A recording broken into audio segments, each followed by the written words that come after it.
and I indeed am of the Muslimin. Parents and respecting your parents is a big thing in Islam. Disobeying parents is a grave matter. After polytheism, doing shirk, the greatest sin is after that is to be disobedient to your parents. This is an evil that a true Muslim cannot even imagine without repulsion.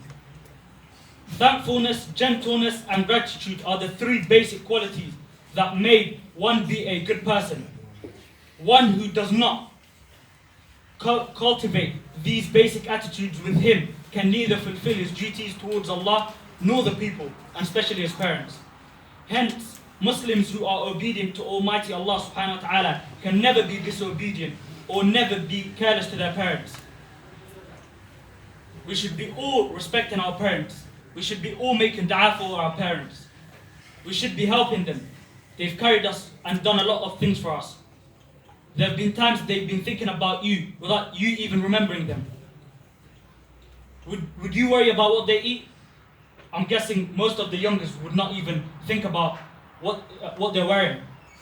But they would be thinking about what you're doing, your homework, what you're suffering, what your stresses are. There's a short story that would make you guys all tear. It's a true story.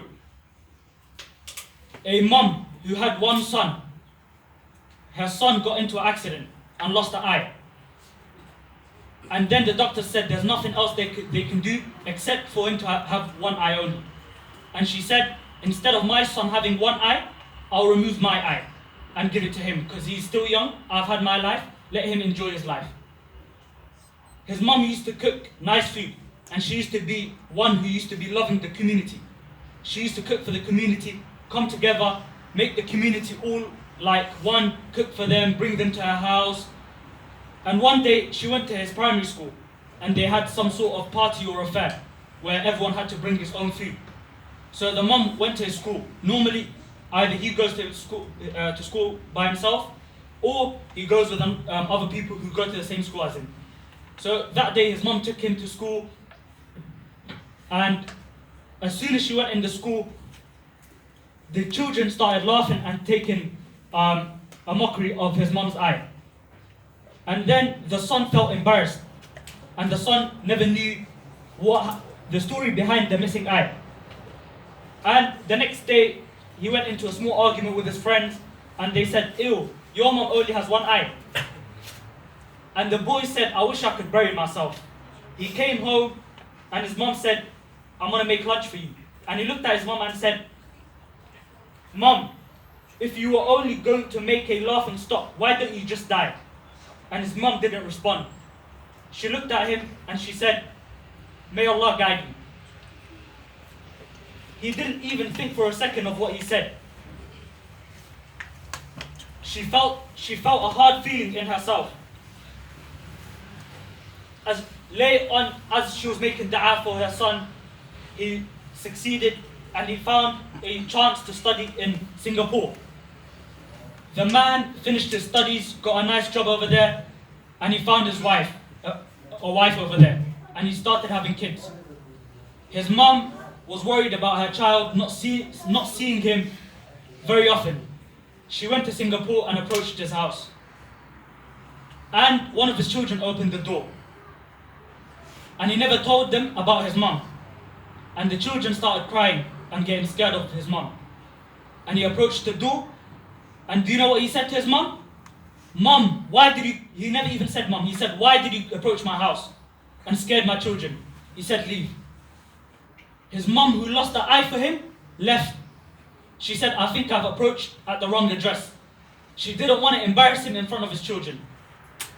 Later on, there was a school reunion at his country, the country that he left. As he was studying in Singapore, he told his children and his wife he's going to a business trip and he will be back soon.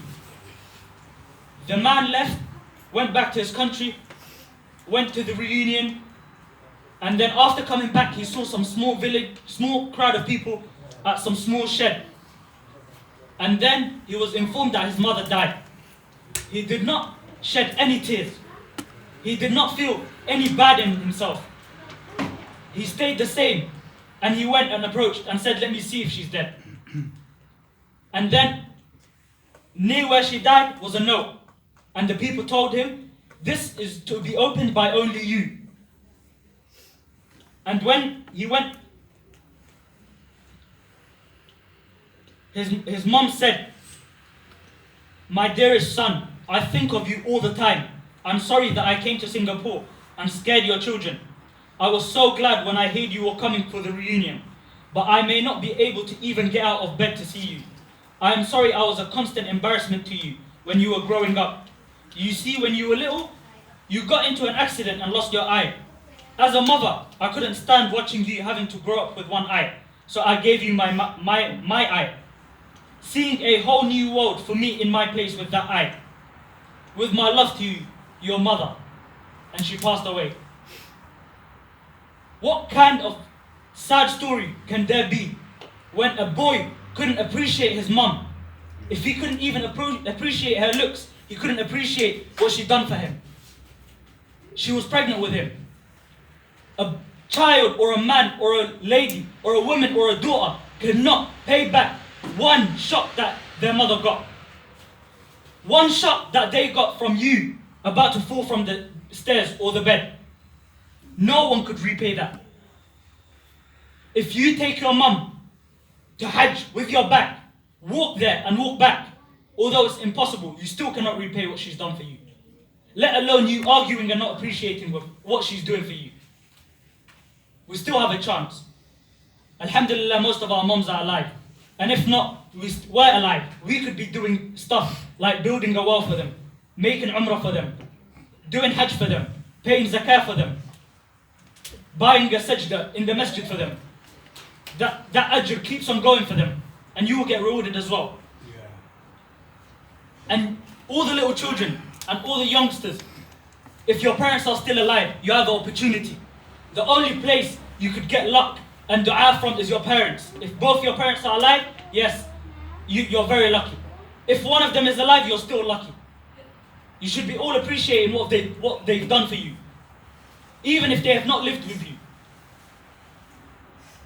As you know, today is the 27th. It might be Laylatul Qadr.